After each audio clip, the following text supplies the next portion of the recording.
Amada Igreja do nosso Senhor Jesus Cristo, Charles Spurgeon certamente foi o maior pregador que a Inglaterra já produziu no século XIX. Ele teve um ministério pastoral bastante bem sucedido na cidade de Londres. Milhares de pessoas se converteram debaixo da sua pregação. Ele pastoreou milhares de almas, pregou sermões preciosos e escreveu diversos livros que ainda hoje são distribuídos pelo mundo e usados para levar outros milhares de pecadores à fé em Cristo. Então, se tinha um pastor, meus irmãos, que tinha motivos para estar sempre encorajado, alegre na obra do Senhor, este era Charles Spurgeon. No entanto, aquele que era chamado o príncipe dos pregadores, enfrentou duras provações e momentos pesados de angústia, a ponto de ficar por um tempo em depressão mesmo. Alguns historiadores entendem que a depressão pela qual Spurgeon passou teve algumas causas, alguns problemas crônicos de saúde que ele tinha, como reumatismo e crises renais que provocavam muita dor nele. Também o fato dele ter sido perseguido por preservar a fé, por ser um defensor da fé calvinista ou reformada. Mas também aconteceu um episódio que muito marcou Spurgeon, as suas emoções, e o deixou profundamente abalado e triste. É quando ele foi pregar o seu primeiro sermão em um local enorme que tinha sido alugado pela sua igreja para 7.000 pessoas, e alguns baderneiros naquela noite, de forma mentirosa, começaram a gritar que estava acontecendo um incêndio naquele local e houve um alvoroço muito grande, a ponto de 7 pessoas morrerem e 28 ficarem feridas. Isso, irmãos, trouxe uma tristeza enorme ao coração de Spurgeon. E ele disse assim, no seu momento de depressão: muitas pessoas podem imaginar que não tenho altos e baixos, mas apenas um nível elevado de realizações espirituais e alegria sem fim. De forma alguma. Muitas vezes sou sujeito a depressões de espírito tão terríveis que espero que nenhum de vocês experimentem tamanha miséria como eu. Meus irmãos, o desânimo, que muitas vezes leva à depressão, ele não faz acepção de pessoas, pobres, ricos, homens, mulheres, idosos, jovens, até mesmo pregadores, homens de Deus bem-sucedidos, estão suscetíveis, vulneráveis a sofrer com problemas de desânimo, tristezas e depressão.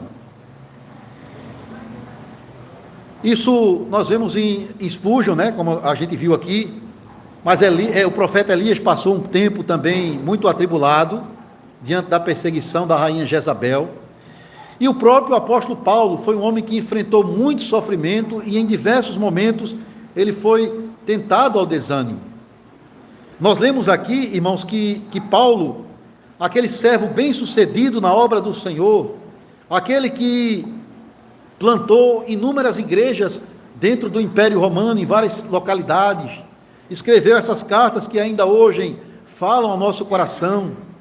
Ele também passou um momento em que estava sobrecarregado de tribulações, como ele vai dizer mais à frente dessa casa, tristezas por fora e por dentro. E ele diz aqui que estava tão desesperado, tão atribulado a ponto de desesperar da própria vida. Por maior que fosse a fé, a firmeza da fé do apóstolo Paulo, por maior que fosse o sucesso do seu ministério, Paulo, irmãos, era tão humano quanto cada um de nós, sujeito a sofrimento, tristeza e desânimo. Ele recebeu de Cristo um chamado para pregar o evangelho no meio de muito sofrimento.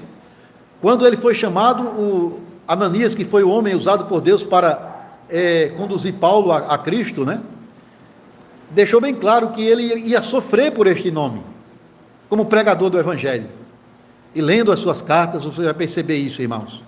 Deus abençoou Paulo abundantemente, mas não o isentou de aflições, as mais variadas possíveis.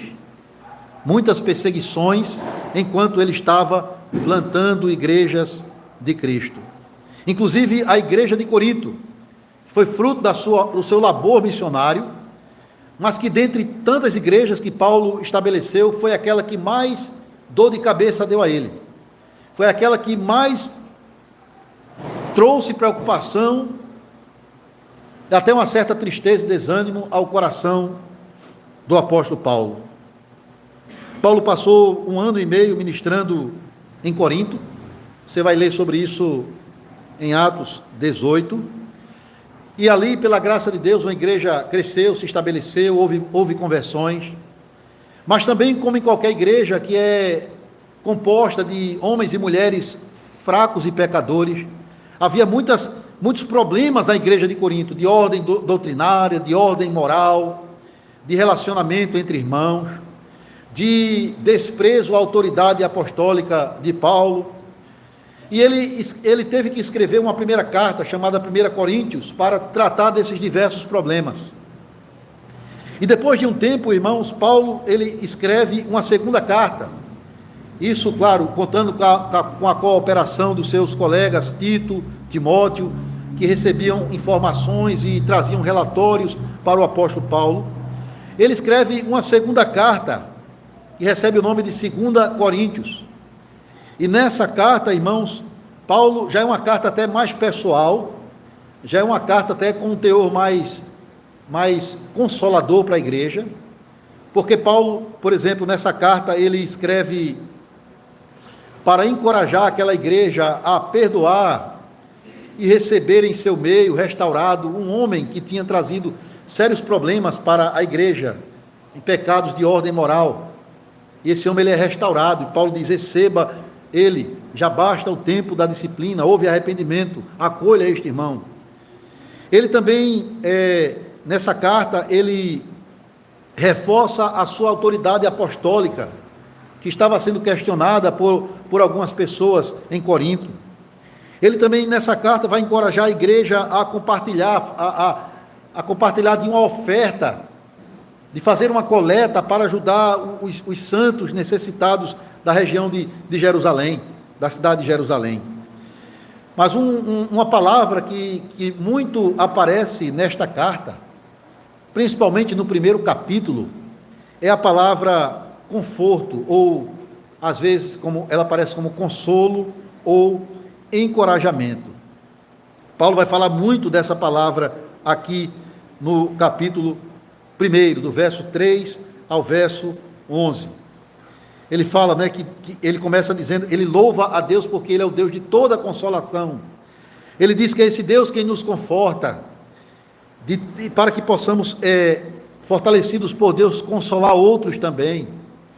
E Paulo, essa palavra que Paulo usa aqui, irmãos, o seu sentido original dela é chamar alguém para se colocar de lado, a fim de trazer apoio. Essa é a ideia da palavra consolo ou conforto que você vai encontrar aqui. Alguém que está do lado para oferecer ajuda a quem está sofrendo. O verbo aparece 18 vezes na carta toda e o substantivo 11 vezes, para você ver que Paulo tem essa intenção também de trazer consolo ao coração da igreja. Apesar, irmãos, de todas as tribulações que envolvia o apóstolo, ele encontrou graça em Deus. Ele se fortaleceu em Deus para fortalecer outros irmãos que também enfrentavam os mesmos sofrimentos, especialmente perseguições por amor a Cristo. E qual foi o segredo do apóstolo Paulo, irmãos? Para se manter firme, para guardar a sua fé no meio das lutas e provações que tanto o afligiam. O segredo de Paulo não era o pensamento positivo dele, não era o otimismo pessoal dele, não era a ideia de que, se eu pensar positivamente, tudo vai correr bem. Ele não buscava força em si mesmo. Também Paulo não seguia uma filosofia chamada de estoicismo, que era uma filosofia grega muito comum na época, que você tem que se fazer indiferente ao sofrimento, fazer de conta que o sofrimento não existe, para que você não sofra. Isso também é ilusão. Irmãos, o segredo de Paulo era a sua fé em Deus, a sua confiança no Deus Todo-Poderoso. Paulo está ensinando aqui a você e a mim, que quando nós nos encontrarmos em algum momento da nossa jornada cristã, desanimado por alguma coisa que nos aconteceu, até mesmo pensando em desistir dos nossos projetos, até da nossa própria vida, Paulo está dizendo: tire a atenção de si mesmo e concentre-se em Deus. Por mais difícil que seja a experiência, concentre os seus pensamentos em Deus e busque nele a ajuda do alto para vencer o desânimo. Paulo aqui nos dá 3 recomendações para sermos encorajados em Deus e, além do mais, sendo encorajados por Deus, ser um canal de bênção para outros que estão sofrendo. A primeira coisa, irmãos, é que nós devemos lembrar quem é Deus para nós. Focar nele na hora da angústia. Quem ele é, o que ele representa, o que ele significa para nós. Irmãos, perceba que Paulo começa aqui, depois de saudar a igreja com a graça e a paz do Senhor, do nosso Deus e do Senhor Jesus Cristo. Paulo, ele começa, do verso 3, ele começa aqui com uma doxologia. Você deve saber o que é isso. Doxologia é um cântico de adoração a Deus. Ele está aqui louvando o Senhor. Ele está adorando a Deus, irmãos, aqui, quando ele diz: bendito, bendito, exaltado, santificado, louvado, seja o Deus e Pai de nosso Senhor Jesus Cristo, o Pai de misericórdias e o Deus de toda consolação. Paulo entendeu que, independente das circunstâncias, nós precisamos ter em nossos lábios um hino de louvor ao nosso Deus, expressando assim, com esse cântico, com essa adoração, que nós descansamos no Senhor, que nós confiamos no cuidado divino. Por isso aqui o louvor. Em Efésios 1:3, ele também usou essa expressão: bendito Deus e Pai de nosso Senhor Jesus Cristo.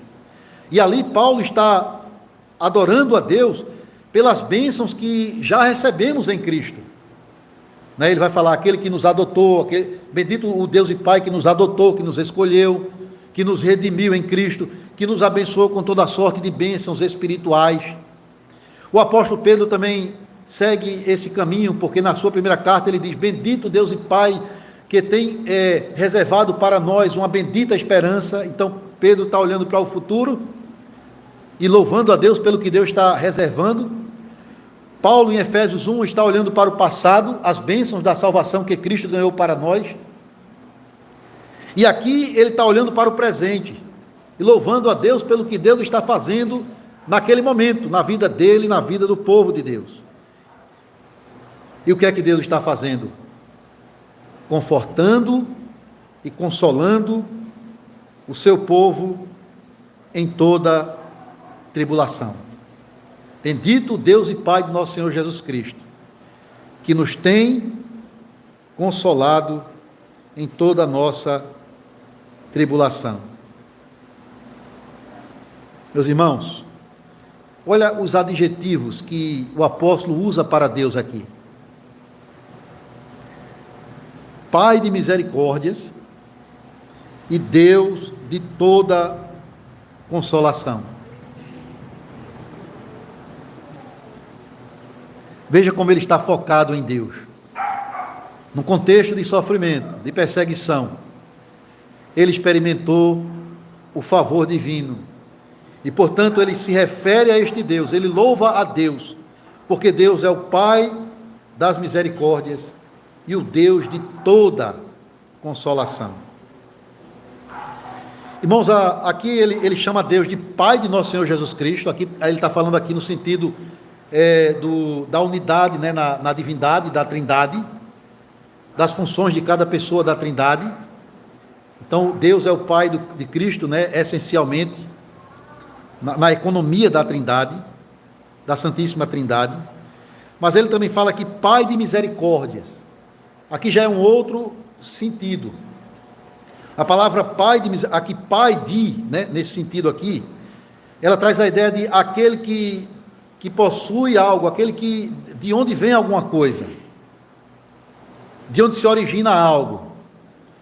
Por exemplo, como é que Jesus chamou Satanás em um determinado momento?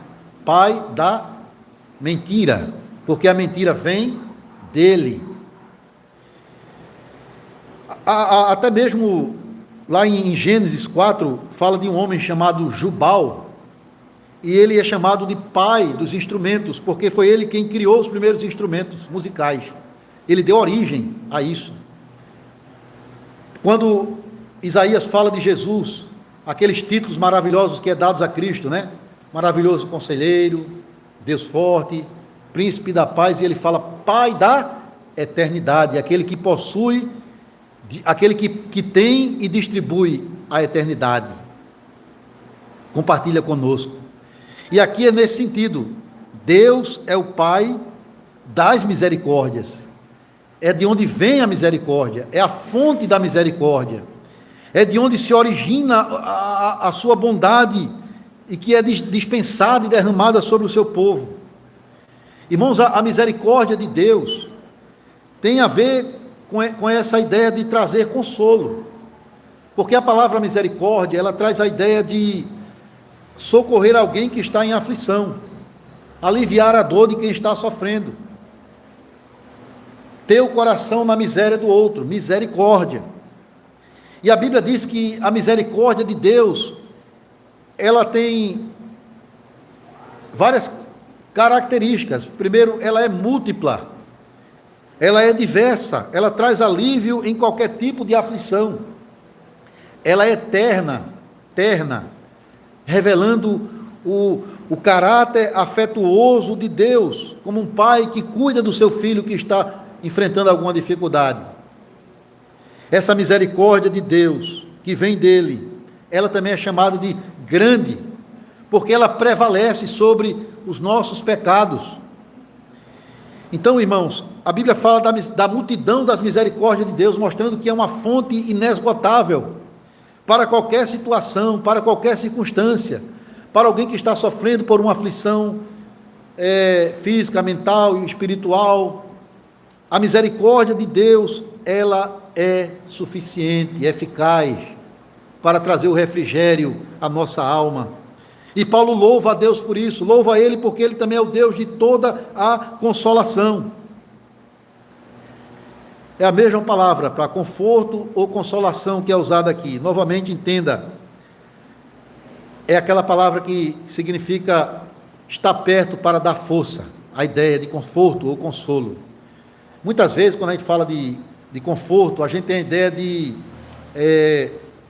comodidade, né? Comodidade, ausência de problemas, ausência de dor ou de algum tipo de sofrimento. Mas não é essa a ideia, irmãos. O conforto divino, Ele é o Deus de toda consolação, porque Ele age no sentido de se aproximar de nós, na verdade, adentrar no nosso ser, no nosso coração, mediante o Espírito Santo, para colocar força em nossos corações, a fim de enfrentar e triunfar diante das adversidades. Então essa é a ideia de conforto de Deus, colocar força dentro de nós, se fazer presente para nos ajudar. E quem faz isso por excelência é o Espírito Santo, a quem Cristo vai chamar de Consolador, a mesma raiz da palavra que é usada aqui. Aquele que se coloca perto de nós, irmãos, para nos fortalecer, para nos fazer vencer o desânimo, por qualquer razão que seja. É Ele quem vai nos fortalecer. O Espírito de Deus, Ele vai encorajar a igreja por meio da palavra, por meio de nos lembrar das ricas promessas de Deus, no meio das nossas lutas. Mas também, irmãos, usando outros crentes, para nos dar o encorajamento que tanto necessitamos. Ou seja, Ele usa meios para trazer refrigério ao seu povo. A sua palavra, com as ricas promessas de Deus, lida por nós, ouvida por nós, compartilhada por outra pessoa, Ele se faz presente para nos dar ânimo. Que bom seria que todos nós fôssemos como aquele homem chamado de Barnabé, né? Lá no livro de Atos. O nome dele significa o filho da consolação. Aquele que trazia conforto para o povo. Não no sentido apenas porque ele tinha certos recursos e ajudava os crentes, mas de fato ele trazia encorajamento para irmãos aflitos, trazendo ânimo com as suas palavras.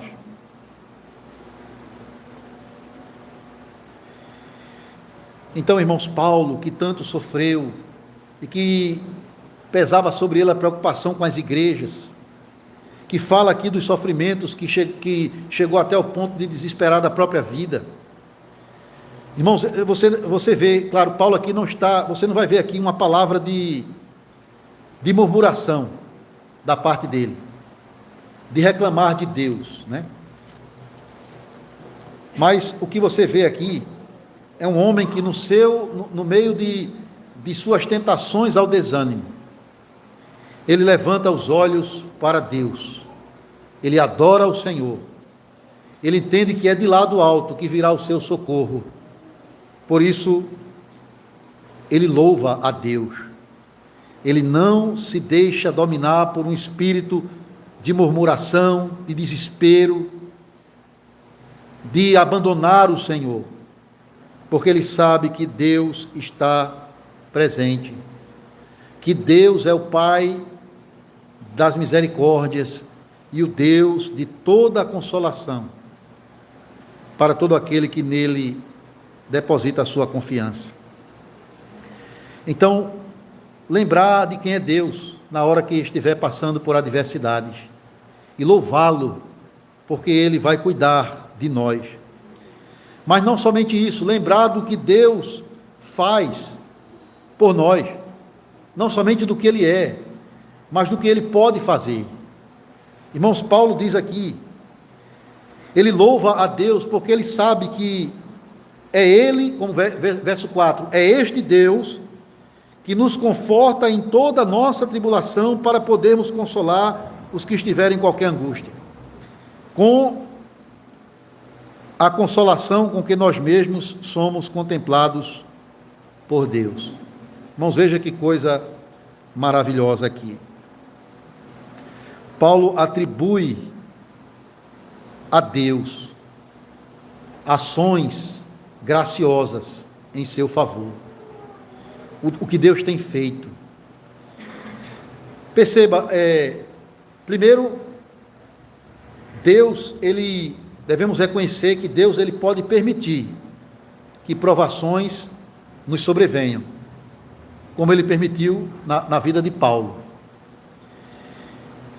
Irmãos, Paulo usa várias palavras aqui para falar acerca de sofrimento.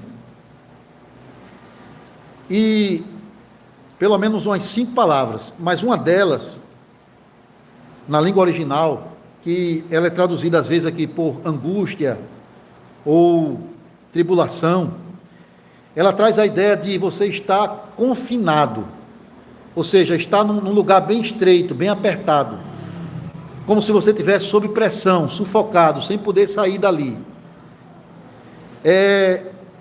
A palavra na língua latina, para angústia, ela vem dessa ideia. É a palavra angerê. Quer dizer, estreiteza, aperto. Isso significa, irmãos, por isso que a angústia é como se fosse aquela sufocação da alma, aquela dor emocional, que às vezes, aquele nó na garganta, né, que muitas vezes, numa hora de aflição, toma conta de nós. E Paulo, irmãos, experimentou isso, circunstâncias difíceis. Ele fala, por exemplo, do sofrimento que sobreveio sobre ele na Ásia. Veja no verso 8, ele diz: porque não queremos, irmãos, que ignoreis a natureza da tribulação que nos sobreveio na Ásia, porque foi acima das nossas forças, a ponto de desesperarmos até da própria vida. Irmãos, entenda essa expressão aqui, desesperar da vida, não é que ele está numa situação de desespero, de querendo dar cabo da vida dele, não é isso. É uma situação que ele via que estava como se diante da morte mesmo. Porque ele não está nessa situação de desespero, porque ele está louvando a Deus aqui. Então não é isso. Por isso que é bom entender o que ele está dizendo aqui.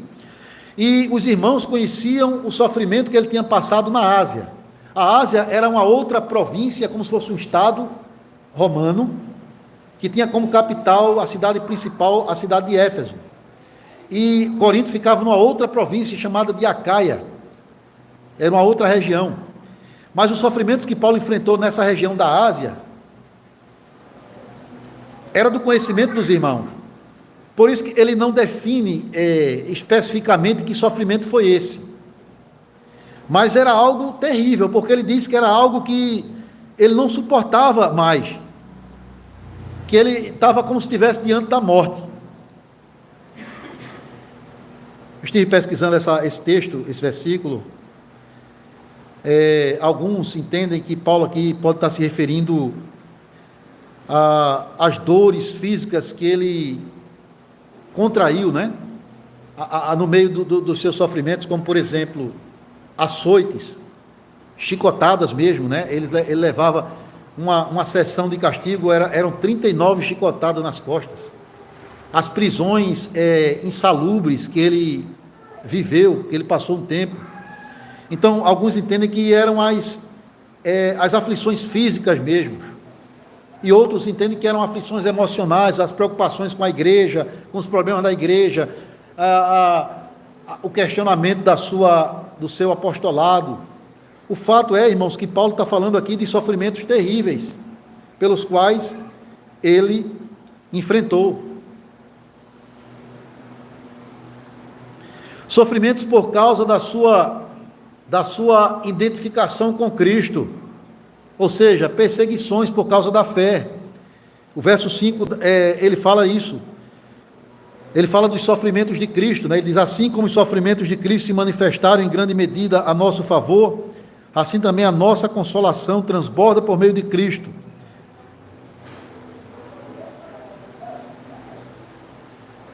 Ele fala desses sofrimentos que ele e os coríntios padecem, no verso 6, por causa das perseguições, prisões, açoites, difamações, e até mesmo sentenças de morte, né? Como ele vai dizer, ele fala essa expressão: já temos em nós mesmos a sentença de morte, no versículo 9.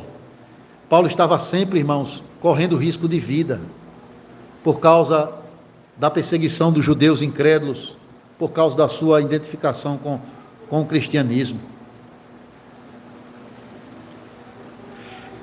Mas isso tudo não era por acaso.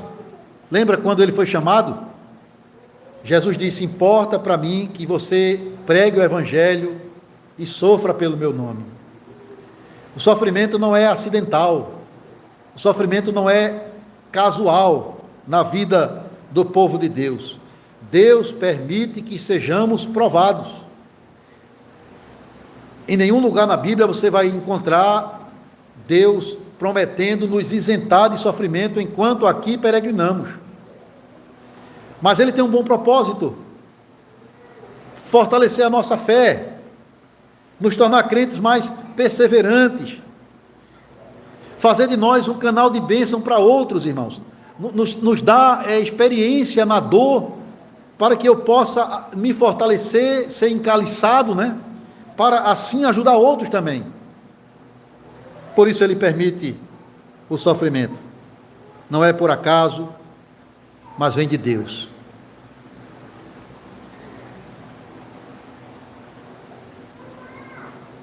É Ele quem permite, irmãos, a dor em nossa vida. Mas não só isso. Ele está no controle das aflições. Ele está atento. Ele sabe até onde a gente pode aguentar.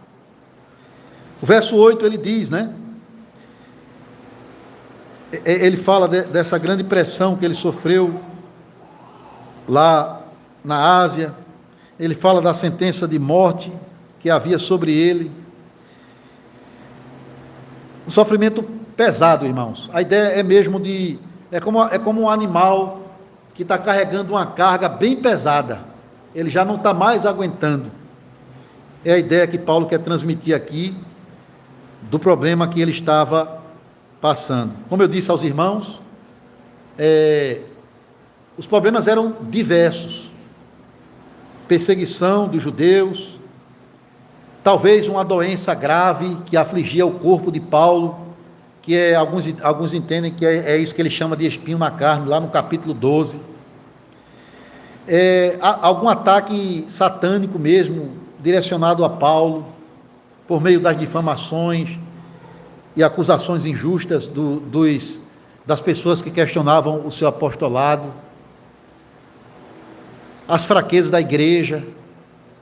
Era uma série de circunstâncias adversas. Mas um ponto Paulo disse, olha, nós estávamos a ponto de não aguentar mais. Havia uma sentença de morte já diante de nossos olhos. Mas para que isso? Olha o verso 9. Para não confiarmos em nós, e sim no Deus que ressuscita os mortos.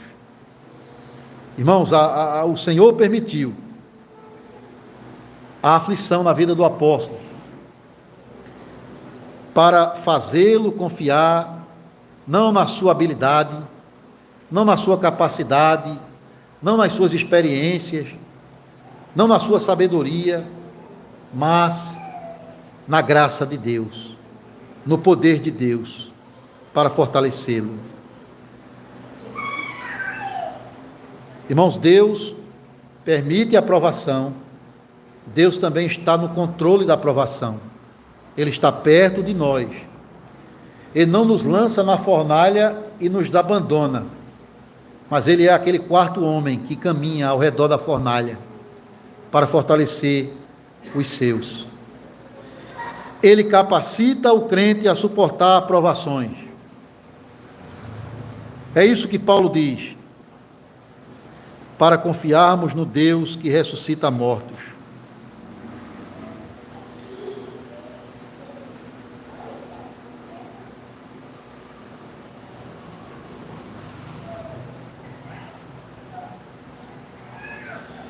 Paulo está dizendo aqui, irmãos, para a igreja, Paulo está ensinando que a aflição, que vem de Deus muitas vezes, porque existem sofrimentos que nós colhemos pela nossa desobediência, pelo nosso pecado, as consequências, né, do nosso erro. Por isso que Pedro vai dizer que a gente não deve sofrer como adúltero, como ladrão, porque esse sofrimento não traz nenhum benefício, nenhum proveito. Mas sofrer pela causa de Cristo, por causa da sua fé, isso redunda numa fé mais viva no Senhor, numa vida mais perseverante diante do nosso Deus. Paulo está dizendo aqui que a aflição, longe de nos afastar de Deus, se nós temos a verdadeira fé, a aflição vai nos levar ainda mais para perto do Senhor. Ela vai lançar por terra a nossa autoconfiança e vai nos fazer com que nos entreguemos completamente aos cuidados do Senhor, porque só Ele pode livrar. É o que Paulo diz, o qual nos livrou, verso 10, e livrará de tão grande morte, em quem temos esperado que ainda continuará a livrar-nos. Irmãos, Paulo vai dizer isso de forma belíssima, lá no capítulo 10, versículo 13.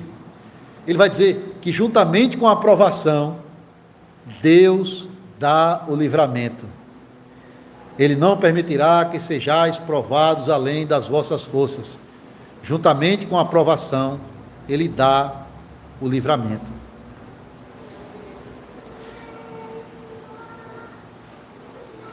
Ele pode nos socorrer em ocasião oportuna. Essa palavra que Paulo usa aqui, livrar, ela significa ajudar a sair da angústia, salvar ou preservar a vida de alguém. É claro que, da mesma forma que as provações são variadas ou diversas, assim também o livramento de Deus, irmãos. Por exemplo, em Atos 12, nós temos 2 homens sofrendo por causa de Cristo, e um foi morto, mas o outro foi salvo fisicamente. Tiago, um dos apóstolos, foi morto por Herodes, Atos 12, mas Pedro foi liberto da prisão. Mas ambos foram, se a gente for olhar no sentido espiritual, né, do livramento, ambos foram libertos. Pedro ainda ficou, segundo o propósito de Deus, mais um tempo, mas Tiago foi para o Senhor, da mesma forma como Estevão, enquanto estava sendo apedrejado. Ele foi recebido por Deus.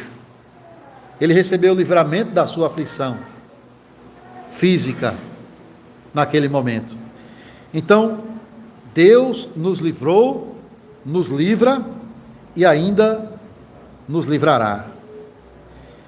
A ideia é que Deus não permitirá que nada ou ninguém nos afaste do seu amor e da sua presença.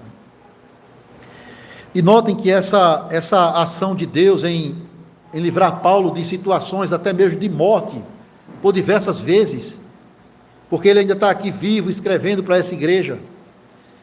Isso foi resposta, irmãos, à fé do apóstolo, mas também a oração da igreja por ele. Veja que Paulo faz questão de mostrar isso aqui. Ele diz no verso 11 que a ajuda vem de Deus, é lógico. O consolo, o refrigério, o livramento vem do alto.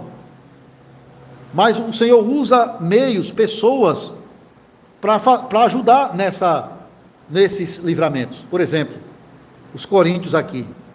Paulo diz que aqueles irmãos ajudaram-no, verso 11, com as orações deles, em favor dele e de seus companheiros. Então, havia oração pela igreja, pelo apóstolo. Havia oração da parte da igreja pelo apóstolo. O que é que a gente entende aqui? Que a aflição, ela nos conduz ao trono da graça, a buscar a ajuda do alto, a buscar o livramento e o conforto que só Deus pode nos dar. Porque Deus, irmãos, diz a Bíblia, se nós clamarmos, a Bíblia diz no Salmo 34, versículo 6, que Ele nos ouve e nos livra de todas as nossas tribulações. Perceba que a conclusão de tudo aqui, sofrimento, das angústias de Paulo, do refrigério e do consolo que ele encontrou em Deus, dos livramentos de Deus para com ele, tudo isso tem um propósito, irmãos: glorificar o nome do Senhor. Assim como começa o verso 3, termina o verso 11. O verso 3 começa em louvor e adoração ao bendito Deus e Pai de nosso Senhor Jesus Cristo, Pai das misericórdias, Deus de toda consolação. E no verso 11, Paulo termina dizendo que ele foi agraciado por Deus, beneficiado por Deus. E, portanto, é uma oração também de gratidão, não só de clamor, mas de gratidão.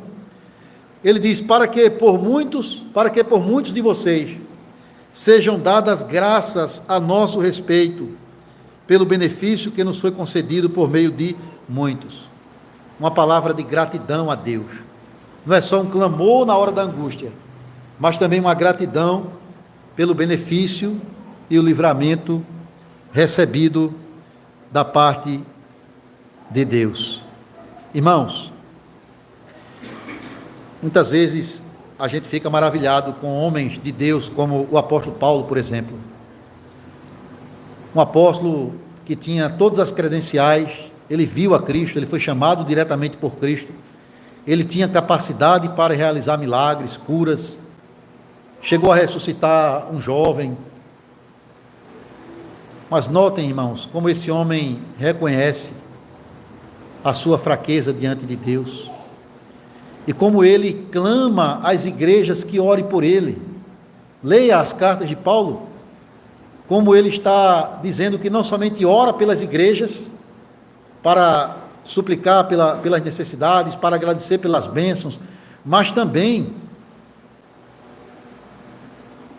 ele pede à igreja que ore por ele, para continuar a obra do Senhor sem impedimento, para prosperar no trabalho de Deus. Então, perceba, irmãos, aqui, que essa é uma forma de nos encorajarmos uns aos outros na nossa fé, é nos unirmos em mútua oração uns pelos outros, agradecendo pelas bênçãos e rogando pelas necessidades. Essa palavra que Paulo usa aqui, irmãos, ajudando-nos, vocês, com as suas orações, a palavra ajudar, ela traz a ideia de cooperação na realização de uma tarefa. Ou seja, é uma atividade que, para obter sucesso, precisa do apoio de todos. E aqui, no caso, Paulo está sendo ajudado, encorajado pelas orações da igreja em favor dele. Então, o que é que as provações devem promover em nós? Não é isolamento, não é isolar-se uns dos outros, e nem tampouco de Deus. As aflições não devem nos fazer mergulhar, irmãos, cada vez mais numa depressão profunda, se bem que estamos sujeitos a isso, é verdade, mas nós devemos lembrar, primeiramente, quem é Deus para nós. Pai de misericórdia, Deus de consolação, o que Ele está fazendo por nós, trazendo a aflição, mas também dando a força e o livramento necessários, e também como Ele se utiliza da comunhão dos santos para o encorajamento uns dos outros. Irmãos, a Bíblia diz, a oração do justo, ela pode muito pela sua eficácia. Lá no Salmo, eu não lembro qual, mas há um Salmo que diz que Deus não rejeita a oração e nem afasta de nós a sua graça.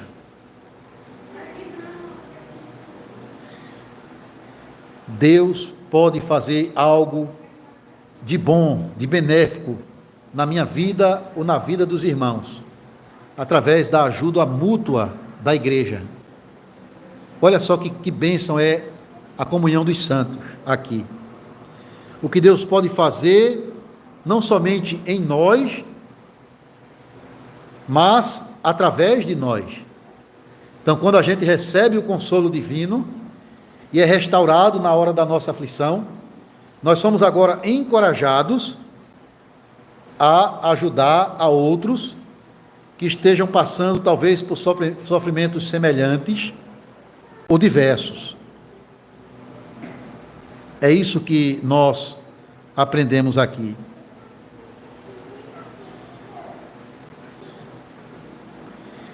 Um certo pregador lá, americano, em uma de suas pregações, ele falou sobre um casal descrente que tinha perdido o bebê, repentinamente. E aquele pastor, ele foi convidado para fazer o funeral, né, daquela criança. E mais tarde, talvez pelo testemunho, a pregação, não sei, mais tarde, aquele pastor, ele teve a alegria de ver aquele casal convertido a Cristo. Alguns meses depois, uma jovem mãe também perdeu o seu bebê. E novamente, aquele pastor, ele foi chamado para confortar aquela senhora no funeral do seu filho. Mas nada do que ele falou parecia ajudar aquela mulher na dor do seu luto de ter perdido a sua criança.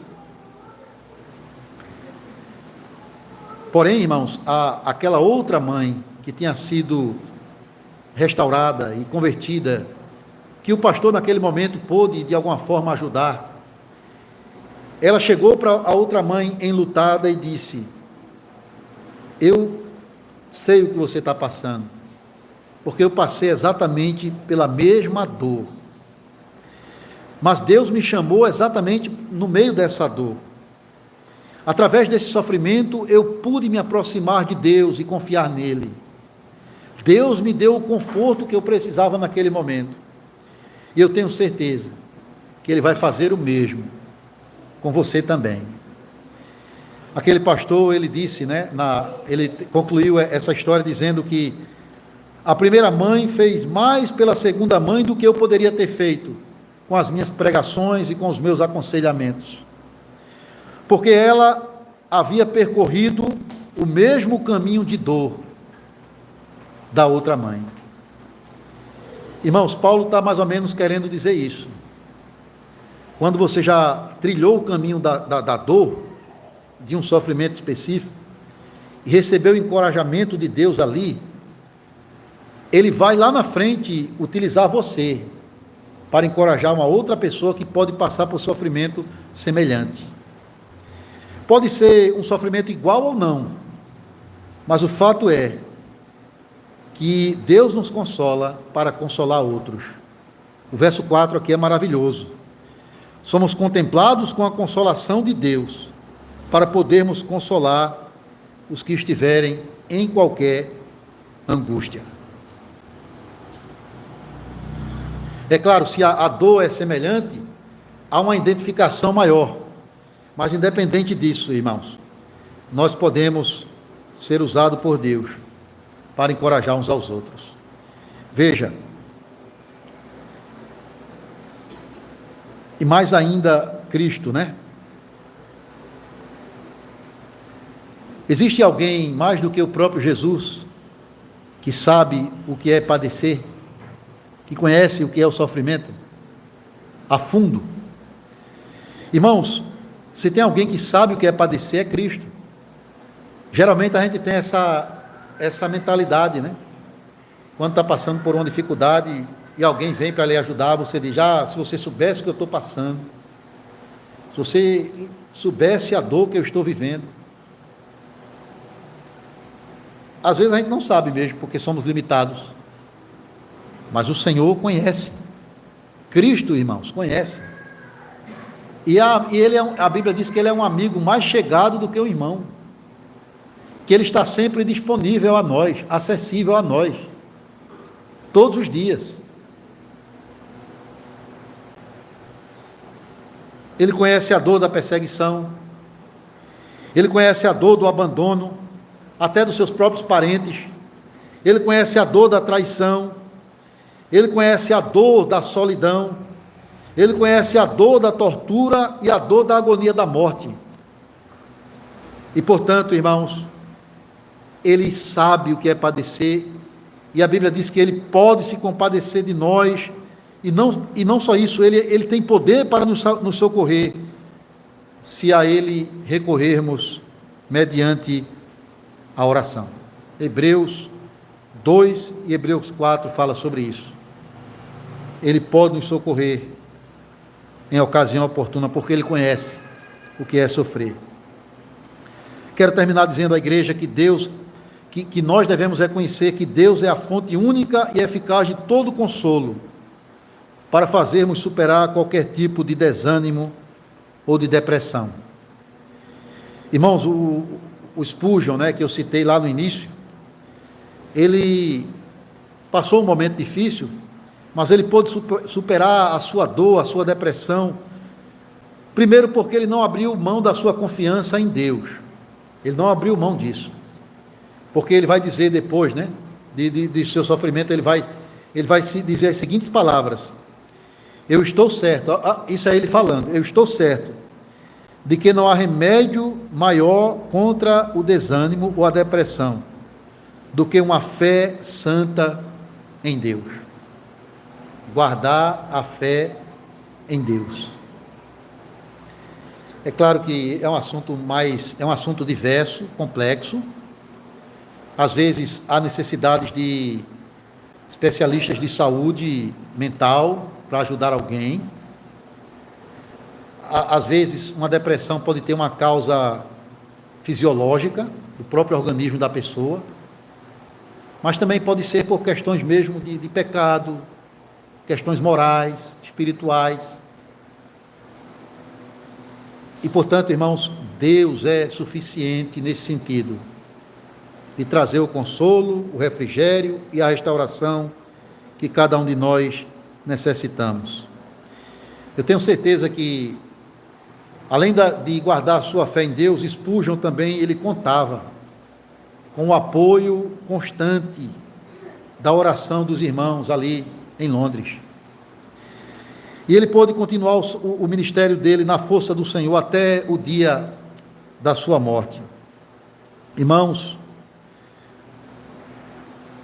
que o Deus de toda a consolação, o Deus que é Pai de todas as misericórdias, venha ao nosso encontro para nos apoiar, para colocar força dentro de nós, no meio do nosso sofrimento, não só para nos regozijarmos nele e adorarmos a ele como Paulo fez, mas também para sermos encorajados a ser um instrumento de bênção na vida de outros. Deus, alguém já disse essa frase e eu sempre lembro, Deus não desperdiça sofrimento na vida do seu povo. Ele tem um bom propósito em nossas aflições, glorificar o nome dele, através do fortalecimento da nossa fé, e fazer de mim e de você um canal de bênção e encorajamento na vida de outras pessoas. Que o Deus de toda a consolação seja misericordioso conosco e nos dê ânimo em meio às tribulações da vida. Amém. Amém. Vamos orar, irmãos. Soberano Deus e eterno Pai, nós te louvamos, Senhor. Tu és o Deus de toda a consolação, o Pai de toda a misericórdia. A tua palavra vem ao nosso encontro esta noite, trazer refrigério à nossa alma, trazer alegria ao nosso coração, que muitas vezes está pesado com as ansiedades e preocupações desse tempo presente. Ó Deus bendito, ninguém melhor do que o Senhor para nos socorrer em ocasião oportuna. Sabes o que é o sofrimento e tens poder para nos trazer o livramento necessário. Aumenta a nossa fé, a nossa alegria, Senhor, e afasta de nós um coração murmurador, um coração desesperado, e nos faça descansar em Ti, ó Pai, porque és o nosso socorro na hora da tribulação. Ó Deus, fortalece a Tua igreja. Tu conheces quais são as lutas de cada um de nós, as preocupações, os medos. Vem ao nosso encontro, Senhor. Fortalece-nos, socorre-nos e dá-nos da Tua força para que possamos produzir frutos de gratidão, de alegria, de arrependimento diante da tua presença. Tem misericórdia da tua igreja. Tem misericórdia daqueles que têm padecido, ó Pai, que estão no meio de situações difíceis, talvez uma doença grave, um aperto financeiro, um problema familiar, um filho rebelde. Conforta e dá o livramento, segundo o teu querer e a tua vontade. Senhor, cuida de nós nessa semana em nossos afazeres, trabalhos, cuidados familiares, estudos. Abençoa a obra de nossas mãos, ó Pai, e faça com que o teu nome seja glorificado na nossa vida. É o que nós te pedimos. Também rogando as tuas misericórdias pelo nosso país, pelos nossos governantes, para que a justiça sempre prevaleça no meio da nação. Assim nós oramos, no nome santo e glorioso de Cristo. Amém. Amém.